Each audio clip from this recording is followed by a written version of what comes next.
Enfin!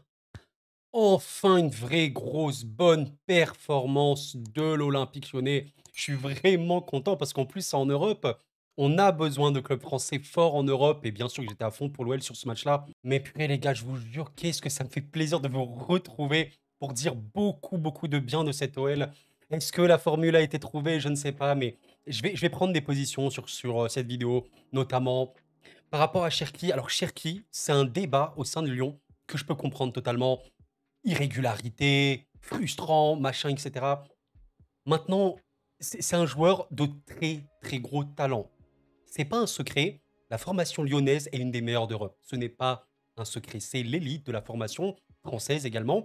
On a un match donc de Lyon, voilà, je le dis, Lyon a gagné son match contre l'Olympiakos. Et j'espère vraiment que vous allez bien, mes chers amis. Très heureux de vous retrouver. Les buteurs sont Ryan Cherki et Saïd Benrahma qui est rentré en seconde période.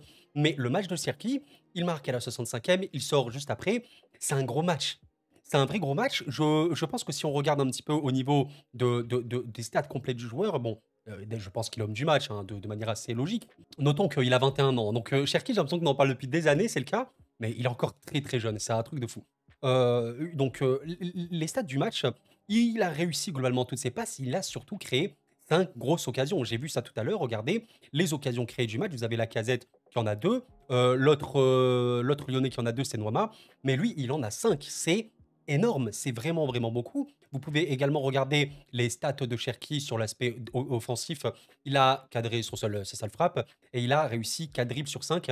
Il a également touché 6 ballons dans la surface adverse. Et en fait, vous savez, pourquoi pour moi Cherki, il doit être titulaire à Lyon, si je peux me permettre de prendre cette position. Pourquoi pour moi il doit être titulaire à Lyon? C'est parce que c'est un joueur de grande différence. Maintenant, il faut se poser la question suivante.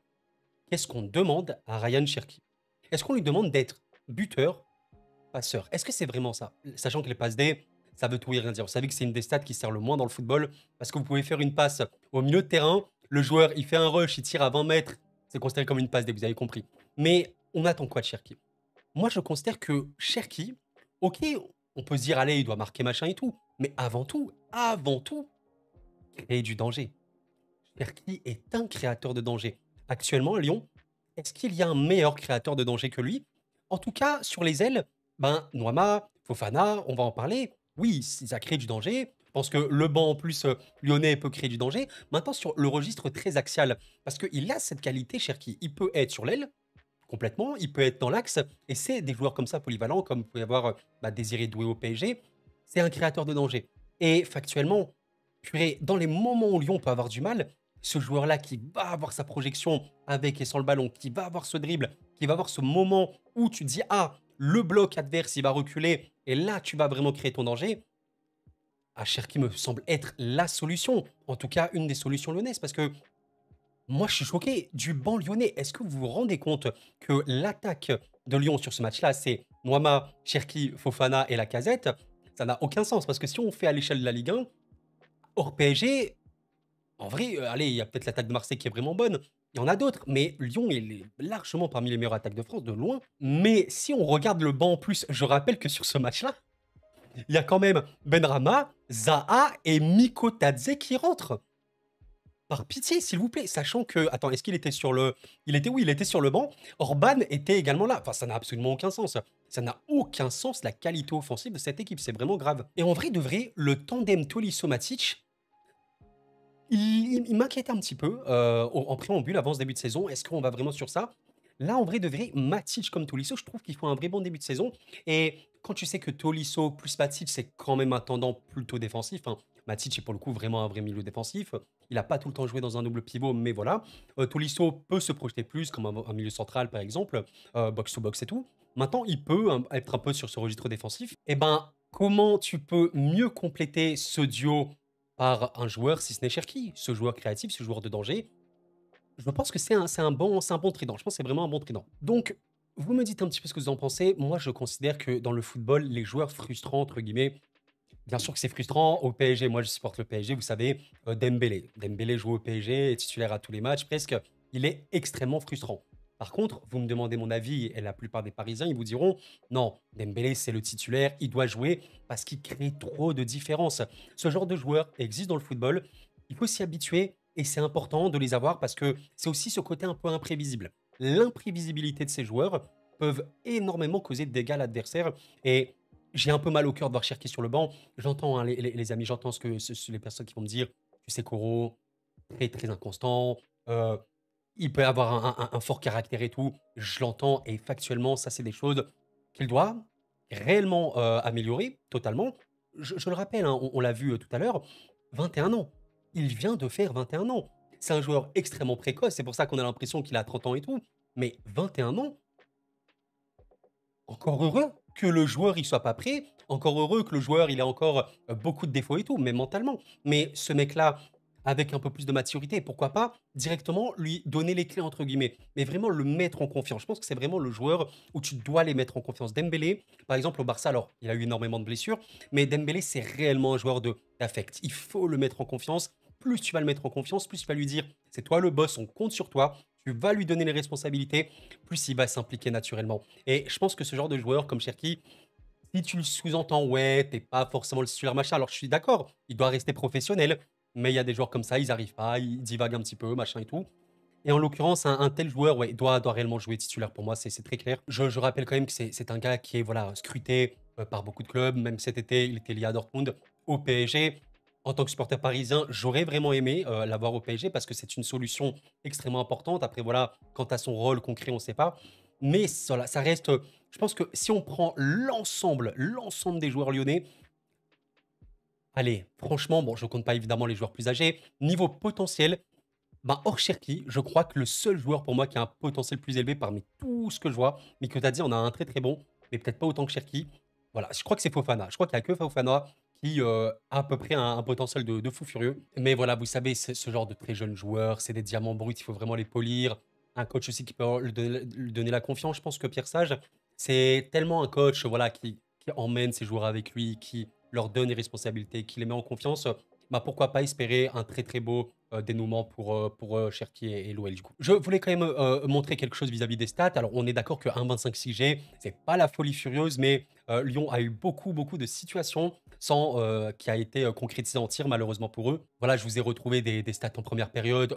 On avait voilà une production, on va dire limitée, mais quand on regarde au niveau des ballons touchés, on a quand même eu regardez 21 ballons touchés dans la surface adverse pour Lyon, contre 5 pour l'Olympiakos. Donc voilà, Lyon avait vraiment beaucoup touché de ballon dans la surface de l'Olympiakos. Si on regarde en seconde période, on voit que l'Olympiakos c'est 17, Lyon c'est 41. Donc voilà, ils ont quand même touché beaucoup de ballons. Je pense que si on regarde, voilà, je voulais parler de Fofana. Fofana, alors son match, pour moi, j'ai quand même trouvé intéressant.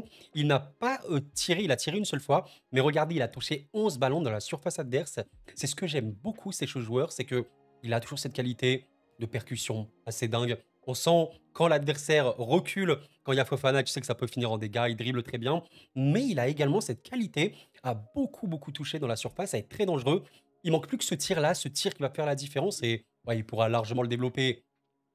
Les amis, il a 19 ans. Il a 19 ans, s'il vous plaît. Lui, c'est encore un bébé. Faut vraiment le laisser grandir. Mais Lyon a vraiment trop de talent. Ça me choque, hein. Mais voilà, mes chers amis, bon, je pense que est-ce que j'ai encore quelque chose à dire sur ce débrief? Je suis content, je suis content. Voilà, vraiment, on avait besoin d'un bon Lyon. J'espère vraiment que ça va aller maintenant à l'avenir. Alors, Lyon en Europe, en plus, on sait que c'est une grosse histoire. Ça fait quand même plaisir de se dire que cette équipe, elle a réussi son entrée. Maintenant, voilà, j'étais en train de faire cet exercice. Je vous invite évidemment à le faire. Quel est pour vous le meilleur 11 titulaire de Lyon? Bon, vous n'êtes pas obligé de répondre en commentaire, si jamais, n'hésitez vraiment pas. Mais ça peut être intéressant parce que, alors, la ligne défensive, d'ailleurs, Kalita Tchar qui met un but hors jeu, mais assez dingue. Le but, il était très drôle. La charnière, on va dire que l'aspect défensif dans Lyon, on l'a compris, ce n'est pas une équipe défensive, c'est vraiment une équipe qui se projette énormément, qui se génère beaucoup d'occasions, qui devrait avoir beaucoup plus voilà, de force sur cet aspect-là. Donc oui, les joueurs défensifs, il faut surtout les voir dans la construction. Maitland Niles notamment, il peut totalement apporter. Bon, les deux centraux peuvent marquer clairement des buts de la tête. Tagliafico, je pense également totalement, il peut apporter offensivement. Actuellement, le milieu de terrain, Tolisso Matic, Cherki, enfin Tolisso Matic en l'occurrence au double pivot, j'étais pas forcément convaincu. Là, je trouve que c'est bien. J'aimerais quand même vraiment voir un petit peu comment Tessman va s'intégrer à cette équipe. Je pense que j'en avais parlé sur la chaîne, l'analyse est dispo. Gros potentiel, je pense qu'il peut vraiment faire beaucoup de bien. Dans l'absolu, il y a Cacré et Verretou, donc c'est quand même des gros joueurs, hein, c'est assez polyvalent, c'est assez flexible. mais il faut ce dynamiteur et Cherki est le seul qui a ce rôle-là. Honnêtement, c'est à peu près le seul qui a ce rôle-là. Donc je serai très très curieux de voir ce que va donner cette OL contre Toulouse, hein. Je vais faire un peu la prévue de ce match rapidement. Mais ce qui est dingue avec ce Lyon, c'est que quand on voit, c'est pas une équipe qui manque d'occasion, hein. Voilà, même quand tu vois ce match-là contre Strasbourg où ils gagnent 4-3, la composition de base, il n'y avait pas Cherki. Cherki n'était pas là. Bah, dans l'absolu, voilà, Lyon a énormément généré d'occasions. Donc voilà, je peux comprendre, donc me dire, mais voilà, Tchekoro, pas besoin de Cherki, tu vois, qu'on peut gérer sans lui. Contre Marseille, je suis désolé de remuer le couteau dans la plaie, les gars. Un match complètement dominé grâce au carton rouge notamment, mais ça a été une grosse perte de Lyon. Pas de finition, pas de finition. La composition de base, il n'y a pas Cherki encore une fois. Quand Cherki est rentré, je trouvais quand même qu'il y avait encore plus de danger. Ouais, je pense que ce qui peut coûter cher à ce Lyon, vous savez maintenant, ben, c'est un peu à quel point ça va terminer ses actions. Il y a un homme dont on parle pas beaucoup actuellement, mais je vais être obligé de l'évoquer, hein. C'est forcément Alex Lacazette, hein, légende de l'OL. Le mec est assez dingue. Je pense que si on regarde ses stats sur la saison dernière, alors là, c'est un peu trop petit, c'est sur Wikipédia, mais voilà, on est sur du 27 buts sur sa saison du retour en Ligue 1, 19 buts la saison dernière. À l'instant T, Lacazette n'a pas encore marqué. Évidemment, on lui demande pas d'être le Superman, machin, marquer tout le temps, mais ouais, c'est quand même le but. Et honnêtement, ça c'est un petit truc que je vous dis entre nous. Lyon, quand on regarde c'est quoi son classement en Ligue 1, c'est 14e. Je suis d'accord qu'ils sont 14e parce que derrière, ça a trop encaissé, clairement. Maintenant, je vais vous montrer un truc. Regardez les buts contre. Lyon a encaissé 11 buts. C'est pas la pire équipe. Bon, il y a clairement des équipes qui ont mieux défendu. Maintenant, regardez le nombre de buts inscrits par Lyon. 6 buts marqués. Ça, c'est un problème. Lyon est, je crois, pas sûr de ça, l'équipe en Ligue 1 ayant le pire ratio entre le volume d'occasions créées et le volume de buts marqués. C'est pas possible. Vis-à-vis, quand on prend l'ensemble des occasions qu'ont eu Lyon, ils peuvent pas être à 6 buts. Ils peuvent pas être à 6 buts. Ils doivent être, allez, 14-15 buts si je suis généreux. Et ils seraient beaucoup plus hauts. C'est aussi dû à Lacazette, malheureusement. Et pourquoi pas imaginer un moment une rotation dans la saison. Lacazette, c'est terminé. On passe à Mikotadze définitivement, qui pour moi a beaucoup à apporter. Même pas forcément qu'au niveau du but, mais au niveau de l'ensemble de ce qu'il peut apporter à Lyon dans le collectif. Il faut que ça marque. Maintenant, Lyon, il faut que ça marque. Sur les 6 buts marqués pour Lyon, c'est quand même triste de se dire qu'il y en a 4 contre Strasbourg, quoi. 4 contre Strasbourg, voilà. Il n'y en a pas eu contre Rennes, il n'y en a pas eu contre Monaco, il n'y en a pas eu contre Lens. Il y en a eu 4 contre Strasbourg, où il y a eu une génération d'occasions énormissime, et il y en a eu 2 contre Lyon, contre l'OM. Ce match-là, il est perdu parce que les détails des deux côtés, pas assez de réalisme dans les deux surfaces, offensivement et défensivement. Bon, on verra, mais j'ose espérer, et vraiment j'espère pour les Lyonnais, clairement, que ça va être le match du renouveau. Voilà, le match où le Lyon a rugi, on va sentir l'énervement et on va revoir un Lyon qui va s'imposer comme étant une des équipes phares de la Ligue 1. Allez les amis, c'est la fin de cette vidéo. J'espère vraiment que vous l'avez apprécié. N'hésitez pas à laisser un petit like avant de partir. Ça m'aide énormément, vous le savez. On vous le répète non-stop, mais c'est le meilleur moyen pour aider un créateur de contenu, c'est le référencement. Donc les likes, les commentaires, etc. Vous connaissez la chanson. Vous me dites un peu si vous êtes d'accord ou pas avec moi vis-à-vis de Lyon, mais allez, on espère le renouveau, là, vraiment la résurrection notamment de Cherki, c'est quelque chose. Ce match, il était beau. Maintenant, on fait ça en Ligue 1, s'il vous plaît, et on verra bien. Les amis, merci d'avoir suivi la vidéo. C'était Koro, prenez soin de vous. Et la paix sur vous.